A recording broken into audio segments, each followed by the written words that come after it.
भोपाल के Habibganj railway station का नाम रानी कमलापति रखा गया है। रानी कमलापति की मेन निशानी रेहटी तहसील के गिन्नौर किले से संबंधित है। जो गिन्नौर किला है वो रानी कमलापति का है, जो कि उपेक्षा के शिकार है। यह किला मुख्यमंत्री शिवराज सिंह चौहान की विधानसभा रेहटी तहसील में पड़ता है। आज उसके बारे में हम आपको विस्तृत जानकारी देंगे। भोपाल के हबीबगंज रेलवे स्टेशन का नाम तो रानी कमलापति कर दिया गया, लेकिन रेहटी तहसील में रानी की निशानी अर्थात किला सालों से दुर्दशा का शिकार है। उपलब्ध जानकारी के अनुसार गौंड रियासत के जमाने का किला गिन्नौरगढ़ है, जिसका निर्माण 13वीं शताब्दी में हुआ। गौंड महाराज उदयवर्धन ने इस किले का निर्माण कराया। यहाँ की अंतिम शासिका रानी कमलापति थीं, जिनकी सुंदरता की तुलना परियों से की जाती है। इन्होंने अपने दिवंगत पति के रिश्तेदार चैनशाह के षड्यंत्रों से बचने के लिए विधवा रानी कमलापति और एकमात्र पुत्र नवल शाह गिन्नौरगढ़ के किले में छिपे थे। इनके पति की हत्या भी षड्यंत्र पूर्वक चैन सिंह ने कर दी थी, जिससे बचने के लिए रानी कमलापति ने नवाब दोस्त मोहम्मद खान को अपना भाई बना लिया था। जिसके बाद रानी कमलापति की मृत्यु पश्चात ईस्वी सन 1722 में गिन्नौरगढ़ का भूभाग, जिसमें होशंगाबाद का दुर्ग भी शामिल था, भोपाल राजवंश के संस्थापक दोस्त मोहम्मद खान के अधिकार में चला गया। विंध्या पर्वत श्रेणियों में एक पहाड़ी पर स्थित ये किला आज भी सैलानियों के लिए आकर्षण का केंद्र है, पर देखरेख के अभाव में ये खस्ता हाल हुआ जा रहा है।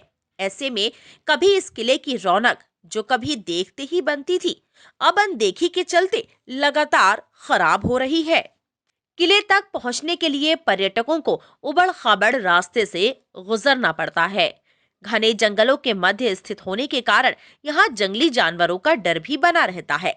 इस किले में 7 तल वाले 4 महल बताए जाते हैं। 7 तालाब और 52 बावड़ी की कथा किला गिन्नौर की है।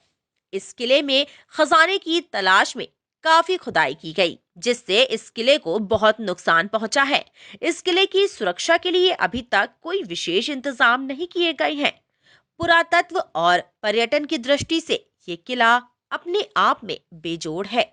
किले तक जाने के लिए पक्का रास्ता नहीं होने के कारण यहाँ आने वाले लोगों को काफी परेशानियों का सामना करना पड़ता है। इसी प्रकार जंगली इलाका होने के कारण हिंसक जानवरों का भय भी यहाँ बना रहता है। यदि किले तक जाने के लिए पक्का रास्ता बना दिया जाए, साथ ही सुरक्षा के पूरे इंतजाम किए जाएं, तो बड़ी संख्या में पर्यटक यहाँ आ सकते हैं। बताते हैं कि लगभग 800 साल पहले कभी जिस किले में 7 सुंदर रानियों की हंसी ठिठोली गूंजती रहती थी, आज वो वीरान पड़ा है। उसकी जर्जर होती इमारत के टुकड़ों में 800 साल पुराना इतिहास भी दफन होता जा रहा है। ये किला है गिन्नौरगढ़ का, जहां कभी राजा गौंडशाह अपनी 7 सुंदर रानियों के साथ रहते थे। बताया जाता है कि बुधनी विधानसभा क्षेत्र के रेहटी तहसील में आने वाला यह किला समुद्र की सतह से करीब 1956 फीट की ऊंचाई पर है, जिसका निर्माण करीब 800 साल पहले परमार वंश के राजाओं ने कराया था। बाद में यह शाह वंश की राजधानी भी बना, पर इस किले की भव्यता और आकर्षण के कारण ये जगह राजाओं की आरामगाह बन गई। इस किले के कुछ साक्ष्य से इस बात की पुष्टि होती है कि राजा की सभी 7 रानियां बहुत सुंदर थीं। इनमें सबसे सुंदर रानी कमलापति थी। वह न केवल सुंदर थी, बल्कि वह शासन में भी निपुण थी। राजा ने इन्हीं के लिए यह किला आकर्षक ढंग से बनवाया था। किले की संरचना और इसके स्थापत्य से ये भी पुष्ट होता है कि इसके निर्माण के पीछे अद्भुत सोच रही होगी। इतिहासकार इस किले की एक बात से बहुत हैरान है। वो ये है कि इतनी ऊंचाई पर बने होने के बावजूद इस किले के आसपास 25 कुएं और 4 छोटे तालाब बने हैं, जिनमें हर समय पानी भरा रहता है। यहाँ पहाड़ी पर काले और हरे पत्थर बिखरे हुए हैं।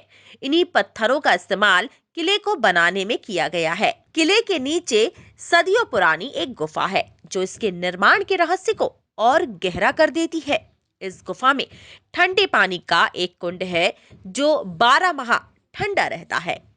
गौरतलब है कि इस किले के संरक्षण के लिए कभी प्रयास ही नहीं हुए, ना ही कभी इसे पर्यटन के लिए विकसित करने की कोई कोशिश की गई, जिसके कारण ये अब खंडर में तब्दील होने लगा है।